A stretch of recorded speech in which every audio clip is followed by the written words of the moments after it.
Hello students, कैसे हैं आप सब लोग। Determination of income and employment आज हम पढ़ेंगे पार्ट नंबर 5 और आज से हम लोग थोड़ा थोड़ा सा न्यूमेरिकल की तरफ मूव करना स्टार्ट करेंगे। कुछ कुछ फॉर्मूले सीखेंगे और अंडरस्टैंडिंग बेस पे चीज़ों को करेंगे ताकि क्लास लास्ट के जो न्यूमेरिकल्स हैं वो हम अच्छे से बना सकें। बाकी यहाँ से थियोरेटिकल क्वेश्चन भी पूछे जा सकते हैं। आज हम पढ़ेंगे propensity to consume and propensity to save. Propensity to consume के अंदर दो चीजें हम पढ़ेंगे, बता देता हूं आपको, APC and MPC. Propensity to save के अंदर हम पढ़ेंगे दो चीजें, एपीएस एंड एमपीएस। तो सबसे पहले हम बात करते हैं एपीसी की कि क्या होता है एवरेज प्रोपेंसिटी टू कंज्यूम। देखो, आपकी जो इनकम है आप हमेशा उस इनकम का एक परसेंटेज खर्च करते हो। जब ये आपकी जगह पूरी इकोनॉमी की कैलकुलेशन होगी कि पूरी की पूरी इकोनॉमी में, क्योंकि मैक्रो इकोनॉमिक्स है तो हम इकोनॉमिक पूरी की पूरी कंट्री लेवल पे बात करेंगे, पूरी की पूरी इकोनॉमी में इतनी इनकम आ रही है, उसका इतना परसेंट कंजप्शन पे खर्च हो रहा है, इतना परसेंट आपका सेव हो रहा है। तो इनकम का कितना परसेंटेज या कितना पोर्शन कंजप्शन पे खर्च हो रहा है, that is called average propensity to consume. It is the part of income which is consumed, और आप कह सकते हो it shows the relationship between consumption and income. ये कंजप्शन और इनकम का रिलेशनशिप शो करता है। और एपीसी का फॉर्मूला जैसा कि लिखा हुआ है, एपीसी का फॉर्मूला C/Y। अगर मैं बोलूं कि मेरी इनकम 100 रुपए है, मैं उसमें 70 रुपए खर्च कर देता हूं, तो 0.7 या 70% आपका आएगा एपीसी, इनकम का वो हिस्सा जो आपने खर्च कर दिया। That is called APC, average propensity to consume. मेरी बात आगे समझ, APC average propensity to consume. Done. चलो, अगर मैं एपीसी की बात करूं तो एपीसी की वैल्यू क्या हो सकती है। APC can be equal to 1। अच्छा, क्या ऐसा हो सकता है कि एपीसी का फॉर्मूला तो आपको पता ही चल गया, क्या C/Y। क्या ऐसा हो सकता है कि मैं 100 रुपए कमाऊं और 100 रुपए ही खर्च कर दूं? Is it possible? आप बताओ मुझे, क्या आपको लगता है ये संभव है? बिल्कुल संभव है कि मैं 100 रुपए कमाऊं और 100 रुपए खर्च कर दूं। तो क्या एपीसी 1 के बराबर हो सकता है? यस, एपीसी 1 के बराबर हो सकता है।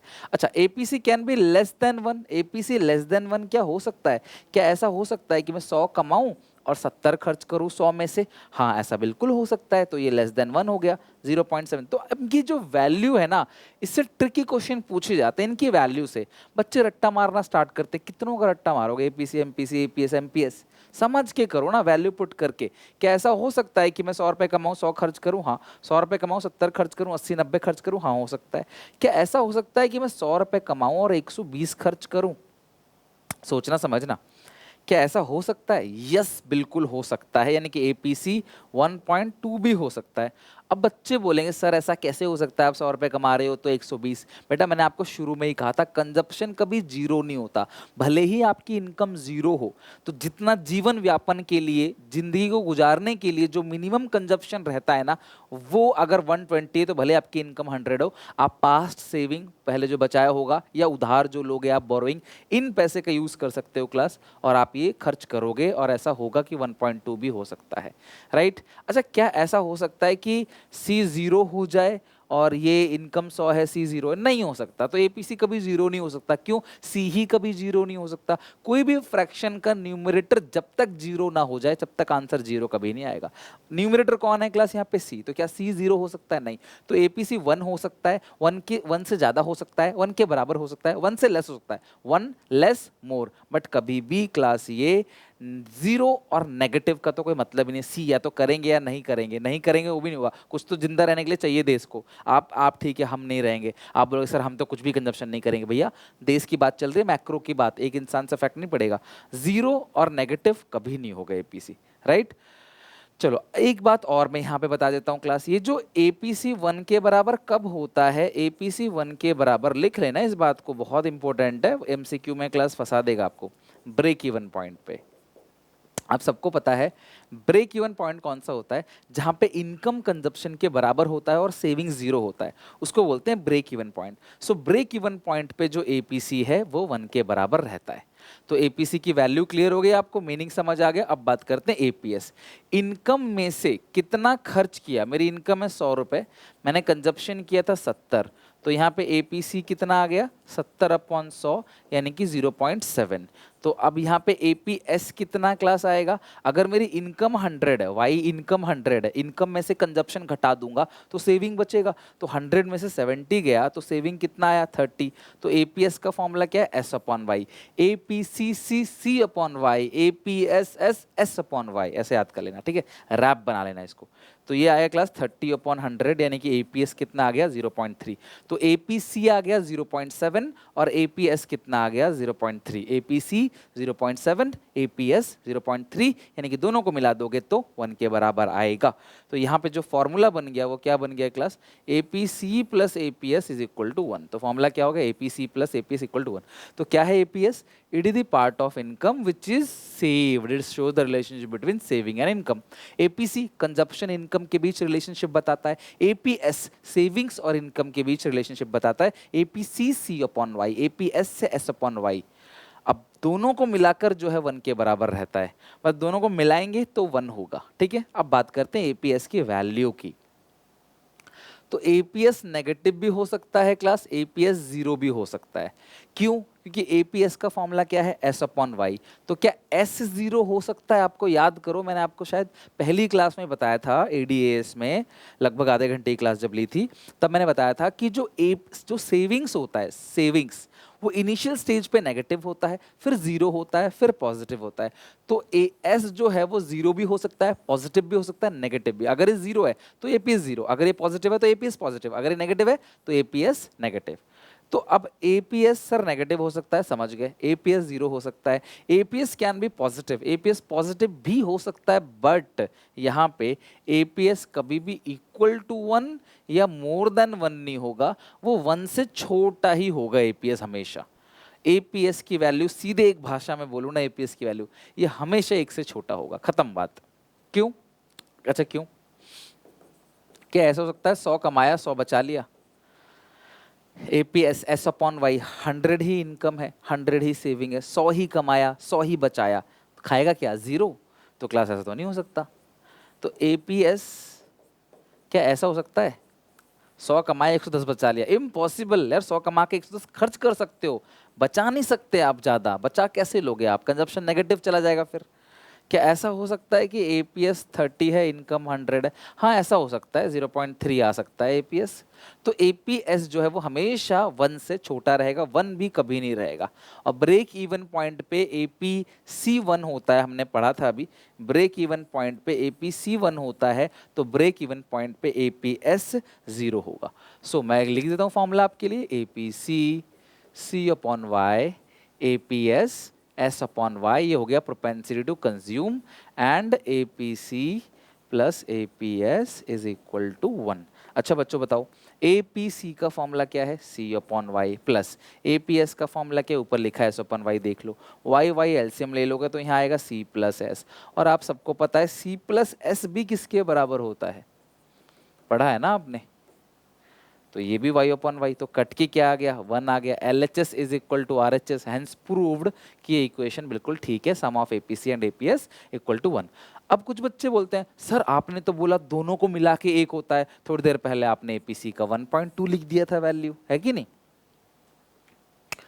हाँ मैंने लिखा था, तो APS कितना होगा फिर -0.2, ताकि दोनों को मिला के क्या आ जाए 1 के बराबर आ जाए। तो अगर एक 1 से ज़्यादा हो गया तो दूसरा कम हो जाएगा, क्या टेंशन है इसमें, दूसरा कम हो जाएगा, नेगेटिव हो जाएगा, APS तो नेगेटिव हो सकता है।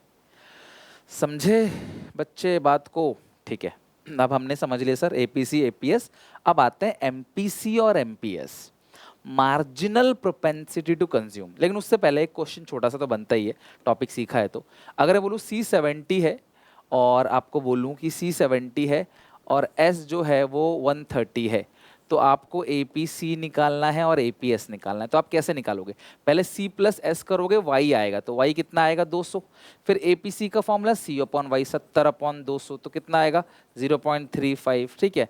अब फिर APS, तो ये होगा S/Y, तो ये आएगा 0.65, क्योंकि दोनों को मिला के तो 1 के बराबर आना है। अगर एक 0.35 आ गया तो पक्की बात है दूसरा 0.65 आएगा। तो मैं क्या डिवाइड देके निकालूं, नहीं, मैं माइनस करके निकाल लूंगा सीधे। भैया एक अगर आपको मिल गया, दूसरा 1 से घटा के निकालना है, तो अब क्यों डिवाइड दोगे, डिवाइड देने में तो मेहनत का काम है ना।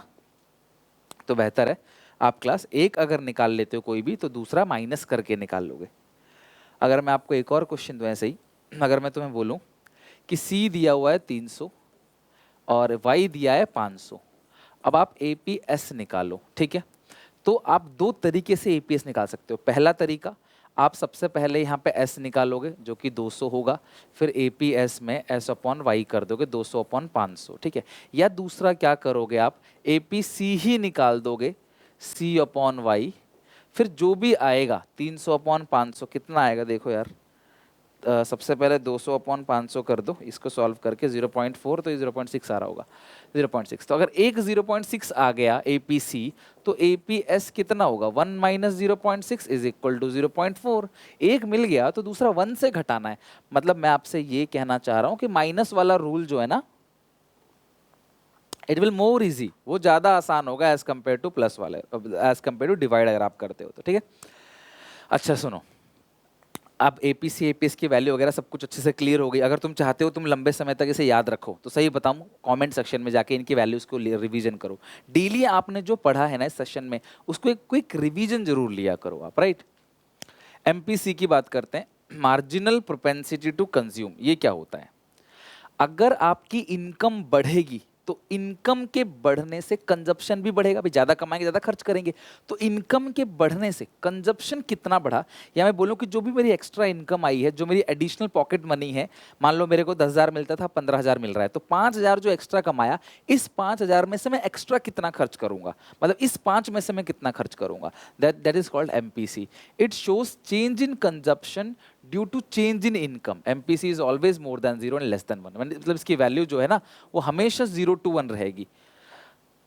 मतलब जनरली ये 0 नहीं होगा, 1 नहीं होगा, ये 0 to 1 ही। जो MPC और MPS है ना, इनकी वैल्यू आपको आम तौर पे जो है वो 0 to 1 ही मिलेगी। अब फॉर्मूला क्या है MPC का, MPC का फॉर्मूला है change in C upon change in Y, delta C upon delta Y। Income में कितना चेंज हुआ, Y2 माइनस Y1, और कंजप्शन में कितना चेंज हुआ, C2 minus C1। So MPC is equal to delta C upon delta Y, okay. और इसकी value 0 to 1 रहती है। अच्छा देखो, यहाँ पे मैं तुम्हें एक चीज लिखवाऊंगा, आई एम सॉरी, एक चीज लिखवाऊंगा, when whole additional income, when whole additional income is consumed, तुमने जितना भी एडिशनल इनकम कमाया है, जितना भी तुमने एक्स्ट्रा इनकम कमाया है, इंक्रीज्ड इन इनकम कमाया है, अगर तुम वो सारा कंज्यूम कर लोगे ना तो MPC 1 हो जाएगा। क्यों, तुमने 100 रुपये एक्स्ट्रा कमाया और 100 रुपये ही तुमने खर्च कर दिया, तो भाई MPC क्या हो गया, 1 हो गया। और when whole additional income is saved, when whole additional income is saved, जब आपने जितना भी एक्स्ट्रा कमाया वो आपने सेव कर लिया, तो भैया MPC 0 हो जाएगा उस सिचुएशन में। क्यों, आपने कमाया 100, खर्च कुछ भी नहीं किया, सारा का सारा बचा लिया, मेरी जो भी एक्स्ट्रा सैलरी बनी वो मैंने सारा का सारा बचा लिया। तो अगर ऐसा हुआ, जनरली देश में ऐसा नहीं होता है, बट इफ अगर ऐसा हुआ तो हद से हद MPC 1 और 0 हो सकता है। आम तौर पे generally it lies between 0 to 1, तो आम तौर पे ये 0 to 1 ही रहती है। बट अगर आपने सारा का सारा एडिशनल इनकम कंज्यूम कर लिया तो MPC 1 हो जाएगा, और सारा का सारा एडिशनल इनकम सेव कर लिया तो MPC 0 हो जाएगा। और आप सबको पता है कि अगर MPC का कोई कॉन्सेप्ट है तो कल को MPS का भी कॉन्सेप्ट आएगा कि आपकी जो भी एडिशनल इनकम है उसमें से आप कितना सेव कर रहे हो, राइट। सो MPS क्या है, it shows change in savings due to change in income. MPC change in consumption, देखो C for consumption, change in consumption due to change in income, change in savings due to change in income, और ये भी हमेशा 0 से 1 के बीच रहता है। 0 to 1 it lies between 0 to 1, 0 से बड़ा 1 से छोटा, बिल्कुल सेम कॉन्सेप्ट है। और फाइनली MPC प्लस MPS दोनों 1 के बराबर रहेगा।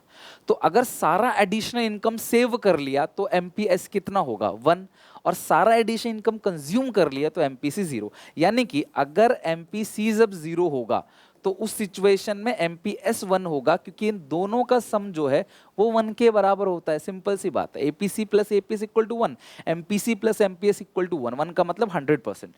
If MPC is equal to 1 है तब पक्की बात है MPS 0 होगा, क्योंकि दोनों को मिला के 1 के बराबर आता है।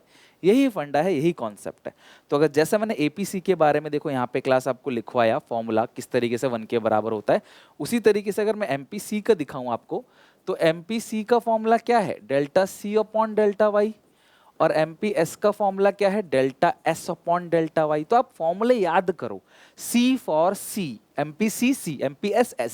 बस अगर M है तो वो मार्जिनल है, मार्जिनल का मतलब चेंज है, और अगर डायरेक्ट है एवरेज तो आप सीधा सीधा लिख दोगे। और but finally MPC plus MPS equal to 1। कैसे, MPC change in C upon change in Y, MPS change in S upon change in Y। अब यहाँ डेल्टा Y LCM आएगा, यहाँ पे Y LCM था, यहाँ डेल्टा Y LCM था, अब यहाँ पे delta C plus delta S है, C प्लस एस वाई। तो delta C plus delta S क्या होगा, डेल्टा Y, ऊपर भी डेल्टा Y नीचे भी डेल्टा Y, कट के क्या आ गया 1। Hence LHS equal to RHS, RHS LHS दोनों बराबर हुए, राइट, RHS LHS दोनों बराबर। वीडियो पॉज करके इसे लिख लेना। और क्लास ये MPC MPS ये सारी चीज़ें क्लास हमने खत्म कर दी। उम्मीद है वीडियो आपको पसंद आई होगी, तो लाइक करके कमेंट करना मत भूलना। यहाँ पे मैंने BST और EBST और अकाउंट्स का प्लेलिस्ट भी अटैच कर दिया है, तो इसको भी देख लेना। क्लास इसकी प्रिपरेशन साथ साथ करना, सारे सब्जेक्ट इंपॉर्टेंट है, सारे सब्जेक्ट जरूरी हैं। बाकी वीडियो अच्छी लगे तो मुझे बताना जरूर, शेयर करना अपने सारे दोस्तों में। मिलते हैं अगली क्लास में, इन्वेस्टमेंट मल्टीप्लायर पढ़ेंगे।